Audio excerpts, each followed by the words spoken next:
je suis responsable du développement de groupe S sur Liège. Je suis aujourd'hui avec mes collègues Julie Defailly, notre HR senior experte, et Christophe, notre responsable de guichet. Un petit peu de contexte avant toute chose. Donc, Groupe S, c'est un secrétariat social, mais pas que. Nous sommes présents partout en Belgique. Nous avons 25 bureaux, 900 collaborateurs et nous gérons plus de 500 000 fiches de paye par mois.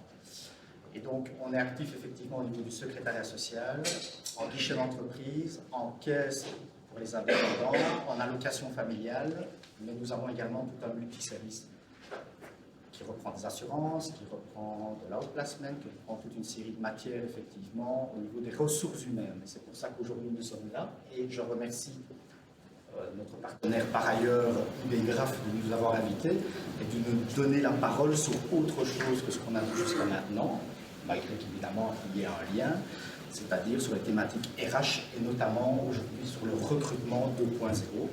Et là, je vais laisser la parole à notre experte, donc, Julie, qui va vous faire part effectivement de 4 réflexions sur le sujet. Voilà. Bien, bonjour à tous. Donc, comme mon collègue m'a présenté, je m'appelle Julie, j'ai à peu près 15 ans d'expérience chez Groupe S, donc dans une société de services, confrontée aussi à la guerre des talents aujourd'hui. Donc, je ne sais pas, on en discutera peut-être un petit peu après si on a le temps, en fonction de savoir si vous recherchez régulièrement des nouveaux collaborateurs. Ici, mon idée est de vous présenter un petit peu les pistes de réflexion. Sur une demi-heure, on n'a pas le temps de faire toute une théorie sur le recrutement, mais en tout cas pouvoir aborder peut-être certaines réflexions qui semblent importantes au jour d'aujourd'hui quand nous souhaitons recruter. Alors, les 4 réflexions qu'on va aborder, ici, le contexte du recrutement et les pistes de solutions, l'intégration des jeunes, que je développerai juste après, le recrutement 2.0 en tant que tel et l'image aussi en tant qu'employeur, puisque avec les réseaux sociaux, notre image est plus qu'importante. Alors, le contexte du recrutement, métier en pénurie, je ne sais pas si vous êtes face à la même problématique que beaucoup de sociétés de services, c'est qu'on recherche nos talents et qu'on a du mal à les trouver sur le marché de l'emploi en fonction des expériences dont nous avons besoin et de beaucoup d'autres aspects. Alors, on a aussi peut-être la confrontation des différentes générations qui sont en attente d'autres choses, qui sont parfois, on donne l'impression en tout cas d'être plus exigeants, peut-être pas. En tout cas, l'employeur doit clairement se poser certaines questions par rapport à ces jeunes sur le marché de l'emploi. Et alors, un monde en perpétuel mouvement, avec une virtualité qui est croissante et paradoxalement, un besoin de contact plus que jamais essentiel. Donc voilà, ça ce sont vraiment des choses dont il faut tenir compte quand on a besoin de recruter un nouveau collaborateur. Alors, métier en pénurie, où aller chercher les candidats potentiels. Alors, je ne sais pas si vous vous êtes déjà fait la réflexion, mais on parle de talents, mais qui sont les talents? Les talents des uns ne sont pas forcément les talents des autres. Donc, il va falloir vraiment se donner la possibilité de savoir quels sont nos réels besoins, mais aussi se connaître soi-même en tant qu'entreprise pour pouvoir recruter au mieux. Et de fait, on parle de réseaux sociaux parce que c'est une porte d'entrée qui peut être vraiment efficace, mais qui n'est pas forcément la même en fonction des cibles que nous allons vouloir toucher dans les candidats. Donc, par exemple, une page entreprise sur Instagram, ça aura tendance à toucher un petit peu plus les jeunes ou des profils marketing et autres. Facebook touche peut-être plus principalement une génération X et LinkedIn, évidemment, là, c'est assez connu, c'est plus pour les professionnels. On reviendra un petit peu plus en détail sur les différents réseaux sociaux. Ceci dit, ce n'est pas du tout le seul, et c'est là où j'aimerais bien insister, hein, c'est vrai que le recrutement 2.0 a toute son importance aujourd'hui, pour autant qu'on le prépare en amont, mais des éléments restent encore très très importants de nos jours, comme le bouche à oreille. Donc c'est l'importance d'avoir vraiment une bonne réputation en tant qu'employeur pour pouvoir vraiment attirer vraiment les talents. Les collaborateurs qui travaillent au sein de votre société vont pouvoir aussi développer un bouche-oreille très, très intéressant, pour autant qu'évidemment il y a un rapport de confiance qui est créé avec eux.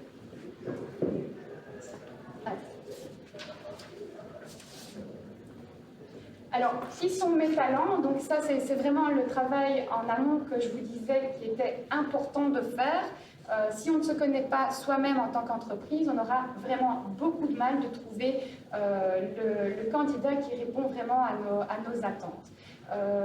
Tout comme chaque candidat a des attentes différentes aussi, il va falloir en tenir compte pour qu'il y ait vraiment un très bon matching et peut-être la possibilité d'envisager une collaboration à long terme. Parce que j'imagine que vous êtes dans le même cas que le nôtre.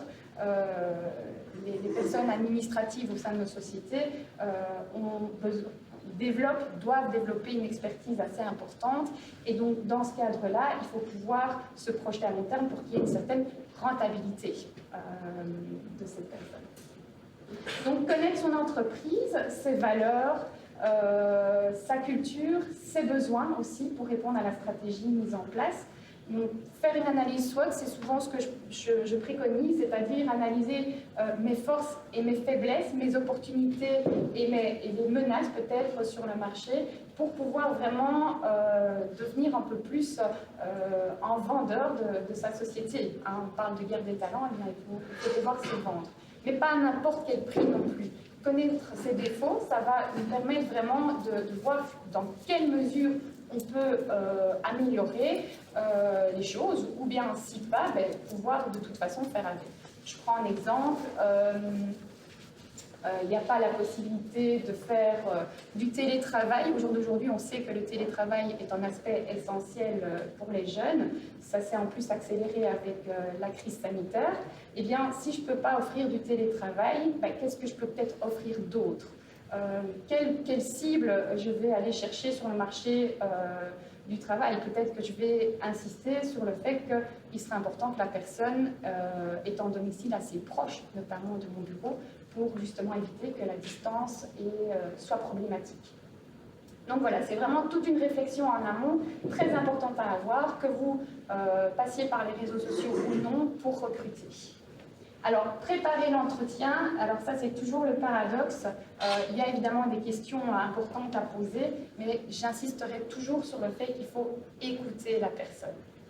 Vraiment, au lieu d'essayer de vendre à tout prix sa société, c'est de vraiment l'écouter dans ses recherches, dans ses motivations, pour voir si justement il y a une adéquation entre ce que vous proposez et les attentes du candidat. Ça, c'est vraiment un élément essentiel. Donc, en plus, l'expérience candidat n'en sera que meilleure. Et donc là, il pourra aussi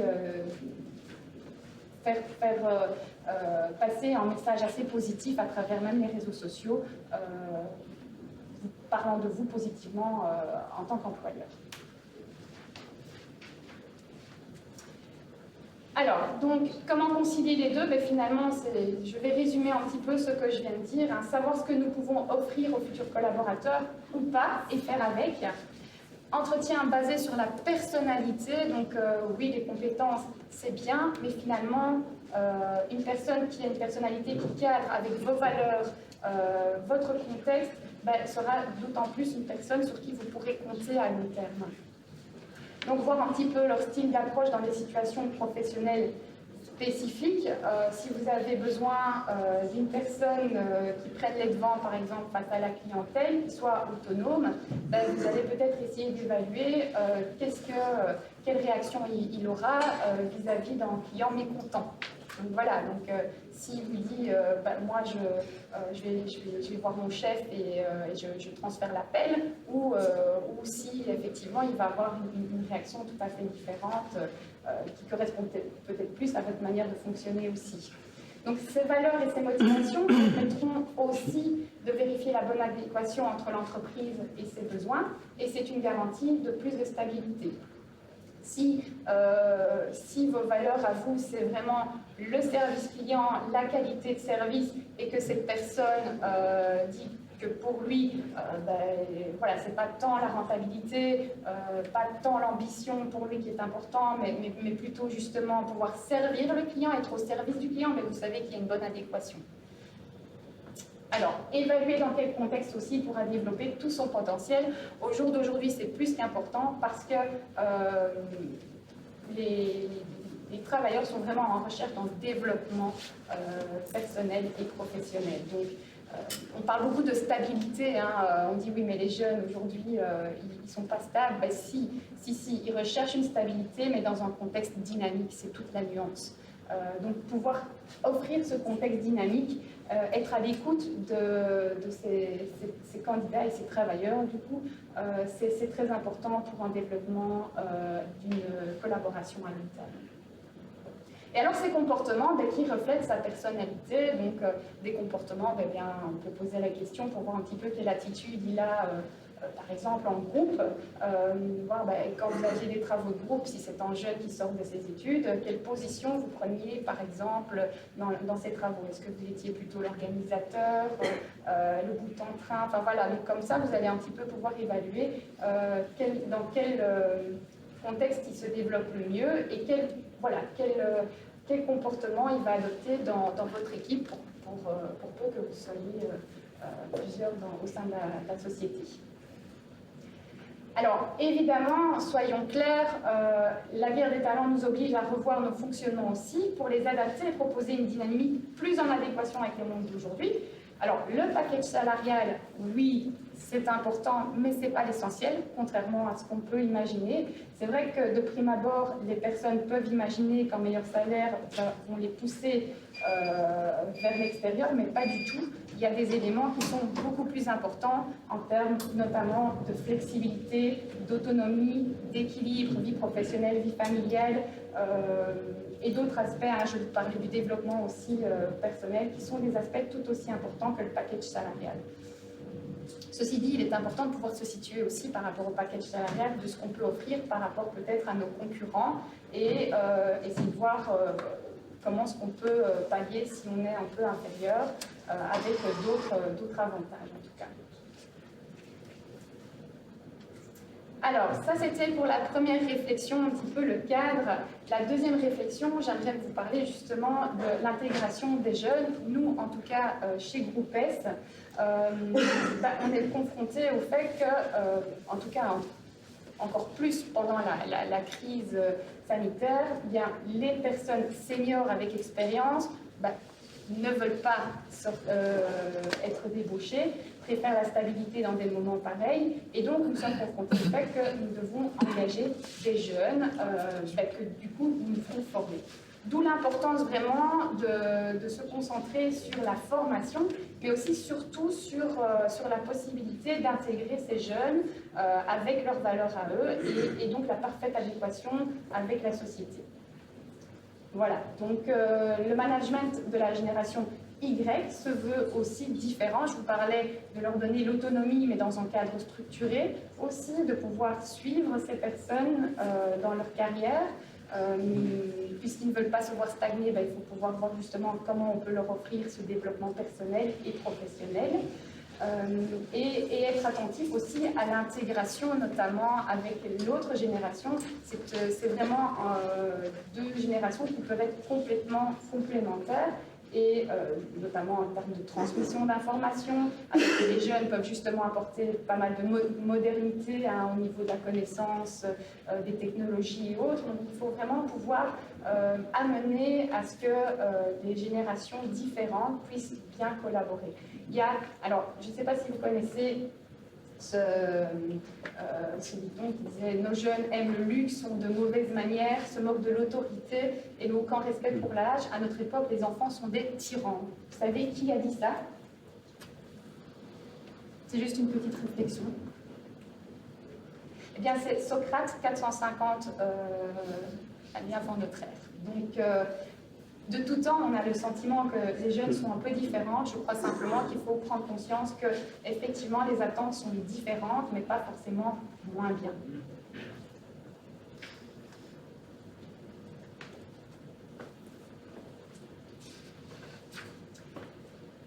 Alors, du coup, comment manager au mieux les jeunes collaborateurs? Ils ont besoin de trouver un sens à leur travail. On parle de valeurs intrinsèques, à l'opposition justement des valeurs extrinsèques qui sont, par exemple, moi je travaille pour gagner de l'argent, pour faire autre chose en parallèle. Les valeurs intrinsèques, ce sont vraiment des valeurs propres à soi. Moi je travaille parce que j'ai besoin d'aider les autres autour de moi, par exemple.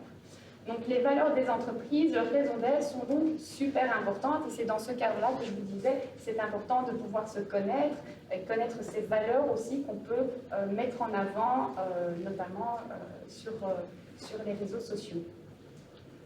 D'un point de vue plus organisationnel, la tendance se confirme de manière très très nette.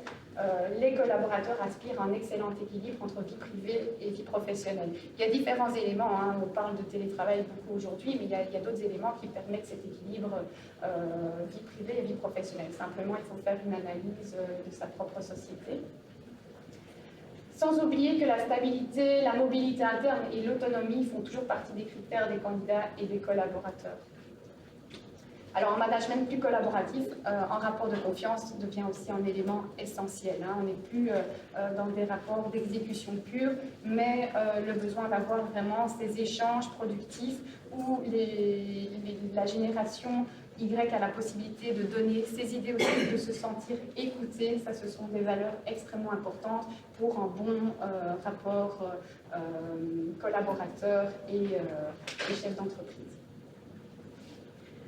On peut créer aussi de véritables partenariats intergénérationnels, donc inciter quand même, insuffler quand même une culture de partage au sein de la société. Ce sera vraiment des éléments qui vont aider à intégrer justement les jeunes au sein de la société. Et voilà, puis niveau salaire, ça ce sont des choses dont on a déjà discuté.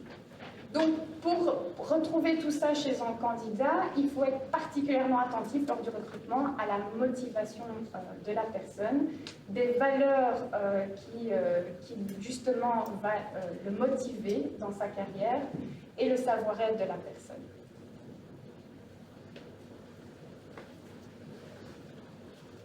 On arrive à vraiment le recrutement 2.0. Avant de revenir là-dessus, c'est vrai que j'ai oublié de parler du fait qu'au niveau du recrutement, il était très important aussi de tenir compte. Alors, les réseaux sociaux, c'est une solution, mais ne jamais négliger, notamment en termes d'image, tout ce qui est candidature spontanée. Je ne sais pas si voilà, vous recrutez souvent, mais quand on a des candidatures spontanées, d'emblée, je peux vous parler de motivation, mais ce sont des personnes qui sont très certainement motivées naturellement par votre société. Et là, c'est très important de pouvoir approfondir, de pouvoir donner à cette personne la possibilité de discuter avec vous, donc d'organiser peut-être en entretien, même si vous n'avez pas de place vacante à ce moment-là. Ce sera l'opportunité peut-être à terme de pouvoir l'engager quand vous en avez l'occasion. Et de fait, vous gagnez en temps extrêmement précieux dans toute la procédure de sélection. Maintenant, on n'a pas toujours cette opportunité-là. Et donc, dans ce cadre, qu'est-ce qu'il en est du recrutement 2.0, donc en l'occurrence à travers les réseaux sociaux. Donc, les réseaux sociaux sont différents et il est important de les choisir en fonction du groupe cible.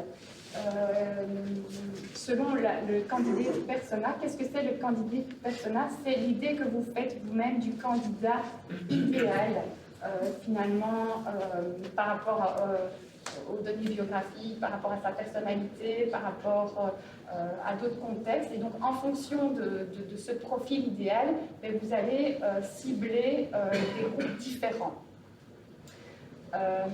Il dépendra aussi de votre entreprise, du secteur d'activité et du contexte et des objectifs que vous avez. Ne pas être à tout prix sur tous les réseaux parce que là, on perd en crédibilité. Donc, il faut vraiment vous créer une personnalité pour qu'il soit vraiment assez transparent dans les différents réseaux sociaux que vous choisirez, mais certainement pas tous les réseaux. Alors, les principaux réseaux qui s'avèrent les plus efficaces, vous connaissez LinkedIn, il y a Facebook et il y a Instagram que nous allons voir un peu plus en détail.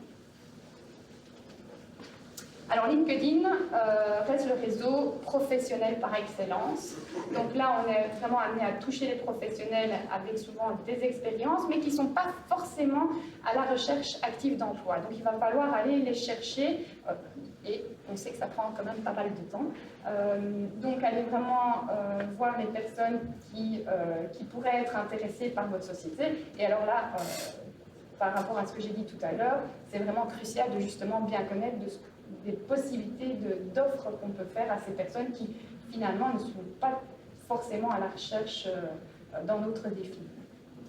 C'est aussi un job board, un ATS, donc la possibilité de cibler des populations avec une offre d'emploi, mais évidemment tout ça a quand même un sérieux coût, donc il faut tenir compte. Facebook, donc ça c'est le 3e site le plus visité au monde, donc ça a vraiment son importance. 3e site le plus visité au monde après Google et YouTube. Donc c'est quand même un réseau extrêmement important qui va toucher beaucoup la génération Y, en partie X pardon, et en partie Y. Donc la génération X, on est dans les années fin 60 jusqu'à plus ou moins 83, et puis la partie Y, ça c'est 84 plus ou moins jusqu'à 96. Il est moins axé sur des intérêts professionnels, mais on voit quand même que ça peut être une porte d'entrée pour les travailleurs, et notamment aussi sur l'image que l'entreprise peut développer. Puisqu'on va vraiment partager autant qu'on peut les photos ou les commentaires qui vont vraiment animer ces pages entreprises. C'est les possibilités de poster aussi du contenu sponsorisé, donc ça c'est beaucoup plus spécifique et c'est souvent en plus des spécialistes marketing, communication qui vont s'y atteler. Mais il y a effectivement ces possibilités de cibler une certaine population par rapport au centre d'intérêt de ses membres. C'est un peu plus avantageux aussi pour les commerces de proximité. Ça veut dire que si vous créez votre page entreprise sur Facebook, incitez évidemment votre réseau à liker cette page et à la partager. Il va vraiment animer un réseau de proximité qui peut être très très intéressant. Alors, Instagram, donc là, c'est effectivement pour les plus jeunes, hein, la génération Y est idéalement touchée, mais de nouveau avec des codes qui sont différents, hein, puisque, vous l'avez compris, que ce soit LinkedIn, Facebook, Instagram ou d'autres, ils ont vraiment des codes différents dont il faut tenir compte, évidemment, pour créer les pages ou de l'animation. C'est une manière de se faire connaître un peu plus ludique et imagée, donc il faut aussi pouvoir soigner ses publications, et en général ça se fait aussi avec des experts.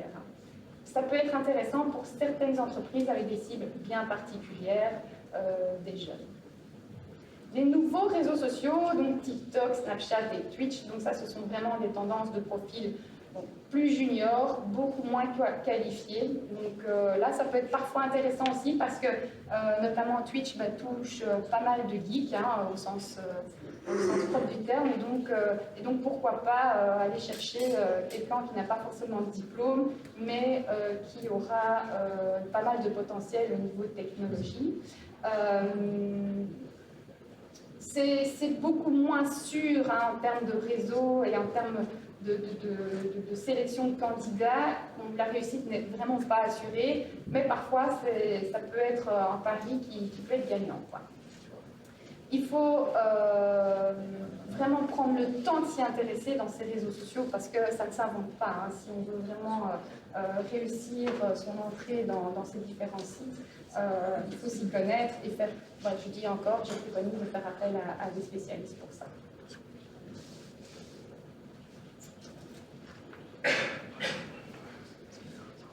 Vous l'avez compris, hein, recruter sur les réseaux sociaux, ok, mais pas à n'importe quel prix. L'image qu'a votre société est très très importante. Donc, soignez votre image ayez une personnalité et pas 36 000. Ne vous adaptez pas aux réseaux sociaux, mais gardez le noyau qui sont vos valeurs, votre personnalité. Hein, je pense que ça transparaît assez bien à travers ce mot. Miroir de vos valeurs et culture d'entreprise aussi. Alors surtout aussi, c'est bien de faire une page, mais il est essentiel de les entretenir en les alimentant régulièrement. Alors ça, c'est tout en jeu aussi d'équilibre, parce qu'il faut les alimenter, mais pas à outrance. Sinon, vous avez le risque que les personnes vont bloquer vos pages parce qu'il y a trop d'informations qui circulent. Voilà, donc faites attention vraiment à tous ces aspects et n'hésitez pas à vous faire conseiller aussi par des spécialistes. Choisissez le meilleur canal en fonction du groupe cible que vous souhaitez atteindre et soyez surtout prêts à y consacrer du temps parce que clairement, gérer les réseaux sociaux, ça demande un petit peu de temps et d'investissement. Peut-être un petit peu les erreurs à éviter.